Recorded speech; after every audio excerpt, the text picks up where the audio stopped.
Yes and no was the answer. I knew that, the original pitch was just like, hey, tacos are really fucked up, messed up.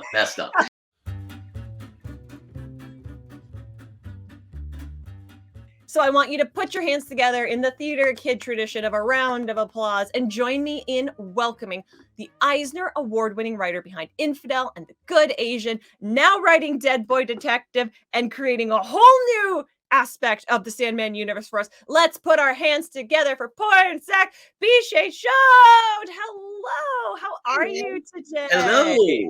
hello. I also have to say, I really appreciate a true Los Angeles, Californian, where it's 66 and you're just like, it's freezing outside. Here's the best part about that. I'm from Canada, so I don't understand Fahrenheit. So I'm like, it's 15 and I'm dying.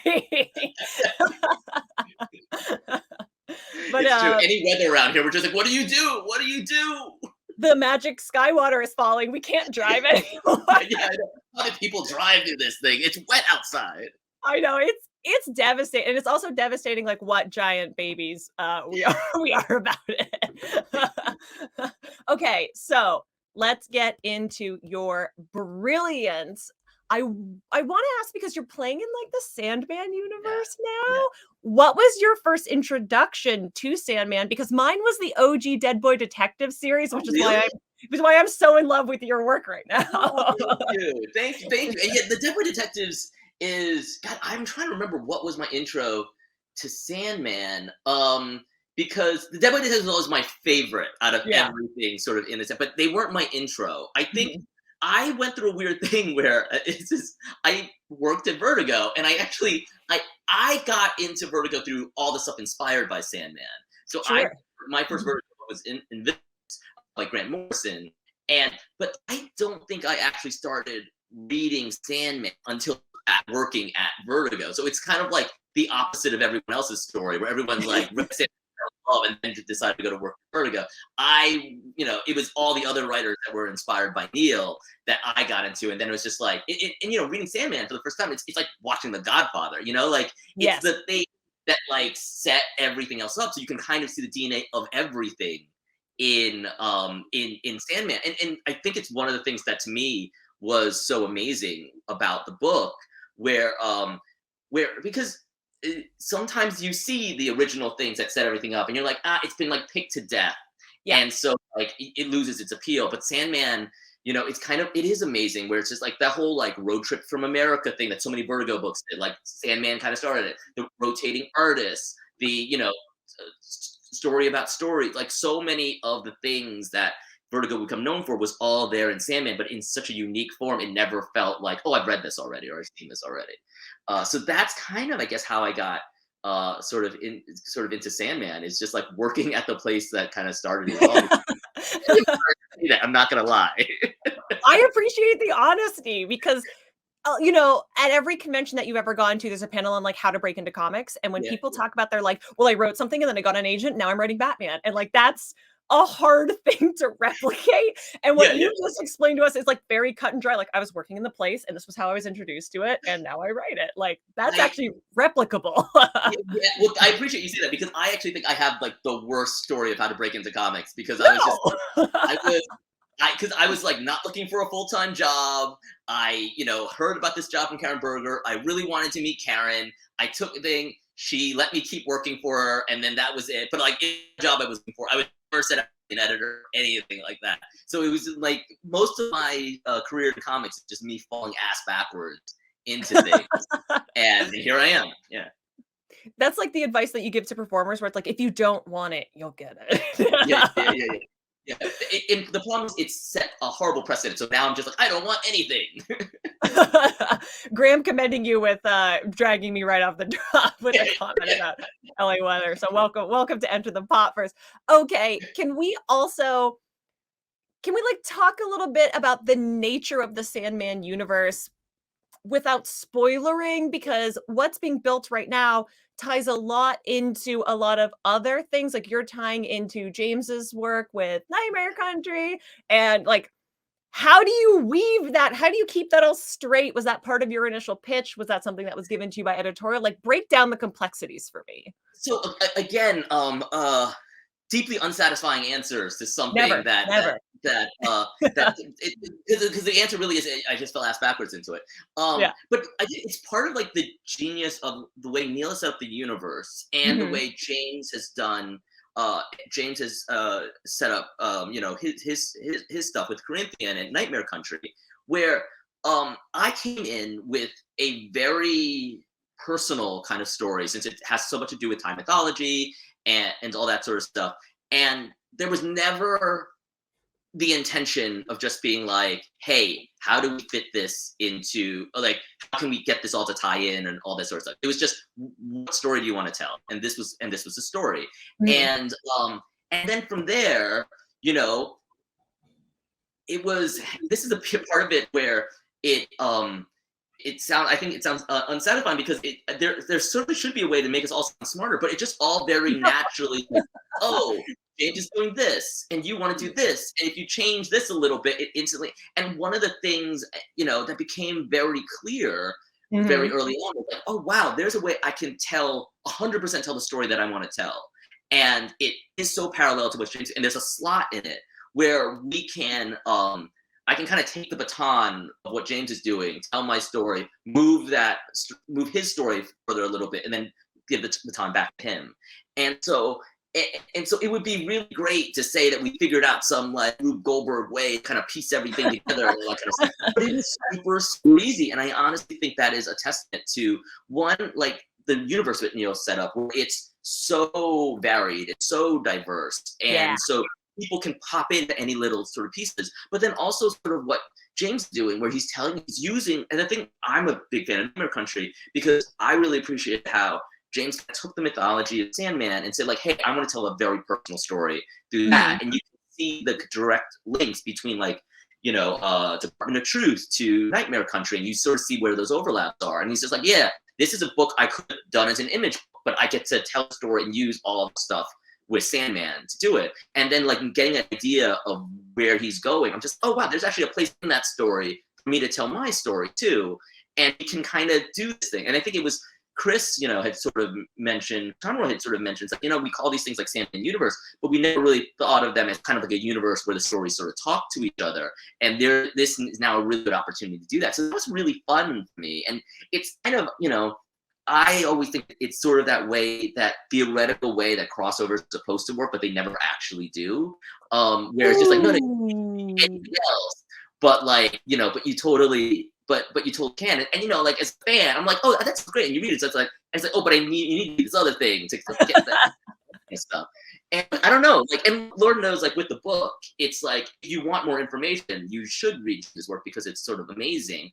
But hopefully, the goal is, you know, if you're short on cash or whatever the case may be, like all you need to read is a Dead Boy Detectives thing, and you can walk away if you like. I also think of a lot of your work as being, like, deeply personal to you and then educating a lot of, like, American readers on pockets of culture that we're maybe not as familiar with, like, The Good Asian does that. Please tell me that we're getting volume 3. I love it so much. I need the movie. Henry Golding is, like, right there and ready to play this part is all I'm saying. But you also do that in Dead Boy Detectives. You've introduced some incredible Thai mythology, and you kind of hinted that that was like part of your pitch to begin with. So, did you know what kind of ghost stories you wanted to bring to these ghosts? Yes and no was the answer. I knew that, you know, the original pitch was just like, hey, Tigos are really fucked up, messed up. Tigos are really messed up, and it would be cool if, you know, the boys sort of met this. And one of the kind of, again, the amazing things is that, like, if you look through Sand, like, and there's some stuff in Thessaly and all that, but mostly the realm ghost is all within the Dead Boy Detective sort of pocket. Yeah. So it gave me that whole pocket of like ghost stories to talk about. So it was just like, I think these Thai ghost stories are so creepy, they're so weird, they're so disturbing, and yet I've never seen them in American culture. So this might be a good way to kind of do all that. And then, you know, and use it as to help tell like this this very specific, unique coming of age story that with two boys who never die. And so, so yeah, so I didn't know which ghosts particularly, but I did know like there's some great stories. And once the go ahead was happened, it was like, all right, well, my favorite stories, we got to find a way to sort of integrate them somewhere. So which is why like in issue 3, you see the Kumantong, you see which is just so creepy, so creepy. And you know, and so many of the other ghosts are just like so weird. Okay, you also have you've done editorial, you are an Eisner Award-winning writer, you have worked in television as well, so I would be remiss if I didn't ask, Dead Boy Detectives, I know we had like a tease that we were coming to television, but also like The Good Asian for television. I'm gonna ask it So again. this is public. I am working on, well, not right this second because we're in a strike, but I am Yes. working on adapting. Yes, I am working on adapting The Good Asian for TV. I do think that is public. So we'll see. I'm working with MC. I'm working with the fine folks, James Wan's Atomic Monster and 3 Arts. And you know, that whole thing is a roller coaster. So we'll see what, if anything, comes out the other side. But it has been, I've really enjoyed sort of, you know, having the opportunity to adapt it to other media, and we'll see what happens. Well, it feels like the second The Good Asian came out, it hit all of the comic readers and the industry like a freight train. Like everyone's like, this is incredible. It's going to win the Eisner. It won't be won a bunch of Eisners. And now it's being adapted. So I would love to know, as the creator of this incredible story, like what has that experience been like? Has it been as much a whirlwind for you as it has been for the rest of us? Yeah, no, it's been 100% a whirlwind. I mean, look, I said this about Infidel. I said this about The Good Asian. Like my goals for these books is just not lose my shirt. Like that is really that's the most. Don't bankrupt me is my goal for these books. So Yeah. the all the other stuff has like just been kind of a whirlwind. It's still it's humbling and it really it's very like kind of like life and community affirming that like especially with a book like The Good Asian, I just didn't know what the audience was going to be, you know? Mhm. And so to see that people responding to it, for all these different types of sort of people responding to it, has been really, because like I think in my life I tend to be a cynical person, so like You're so so to nice. I have to hide it. I have to hide this. It's funny. I once met Chris Ware, and anyone who's familiar with the work of Chris Ware knows that it's beautiful and deeply depressing. And I asked, like, and he was such a nice, like, chippy guy. And I was asked, like, do you think he feels pressure to be like nice because his work is so depressing? He's like, oh no, yeah. He knows everyone's expecting him to be depressing, and he feels the need to just be like, no, I'm not like that in real life. Whereas for me, I am just trying to hide it as much as I possibly can. But yeah, no. But I think the reception of the book, it is kind of, you know, heartwarming to me, in the sense that like so many different types of people it responded to, and then for the people that, you know, it was meant to, you know, the idea that it was meant for Asian American audiences, and the number of people that kind of come to me and sort of said, like, I never thought we'd see something like this, or I never thought we'd find something explore this stuff, like that means a lot to me. So yeah, it has totally been. At no point did I expect anything that's happened in the book to actually happen. I was convinced I was going to lose my shirt on it. I told myself all the time, like, this is the dumbest financial decision I've ever made. And it's, no. So everything's been a surprise. So we're continuing the train of like, just don't expect it, and it'll No, I'm telling you, like, this is how I've lived my life. It's like, it's treated me very well, of just like keeping expectations low and being surprised by everything that's happened along the way. And then could I ask you, maybe to tease, because you didn't lose your shirt on it, will there be future volumes? Because There will okay, be. because you do the James Bond thing of like, will return. Yes. And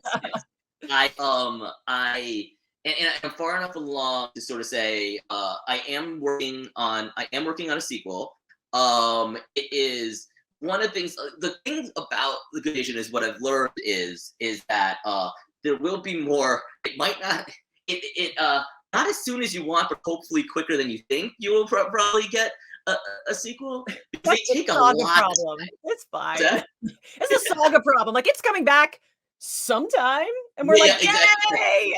It will in fact be coming back. The book takes a lot of work on my end, and so finding the time to do that work, and also too, like, it's kind of one of the things I'm realizing. The Good Asian is I think it's certainly about this for the second volume, and it was like this for the first. It's the things that are bothering me and depressing me about the state of the world and the state of sort of the community, that kind of is what that book ends up being about. And the book is very much me trying to work through my feelings and my opinions of all that sort of stuff. So as a result, it requires me to be like, oh, do I want to like bum myself out for like a few months again? And then so I need to work on a bunch of other stuff. And then like, okay, now it's time to depress myself. And it's always fun at the end. Like, I mean, so far it's been fun. Who knows if the second book, maybe the second book will be a huge downer at the end. We'll find out. But the first book was like, it started off in a place where I was very depressed writing it because of the state of the world, and then at the end of it, it's like, oh no, there is hope, and this is where the future is, that kind of stuff. But there's all I'm not rushing to kind of go back there when I finish a book. But it's also, if anyone's not read it, it's also a very sexy book. So it's kind of wild to hear you be like, well, I have to go. I understand having read the book as well. Like you have to go into this sort of like sad state to channel it. But I'm like, but it's also very sexy and everyone's very attractive in it. Thank you. That is definitely the goal. That is definitely the goal. I think I attribute all the sexiness to Alex and Jeff, our designer. I am so I think last week the hardcover came out and it looks so nice. It's such a pretty looking book.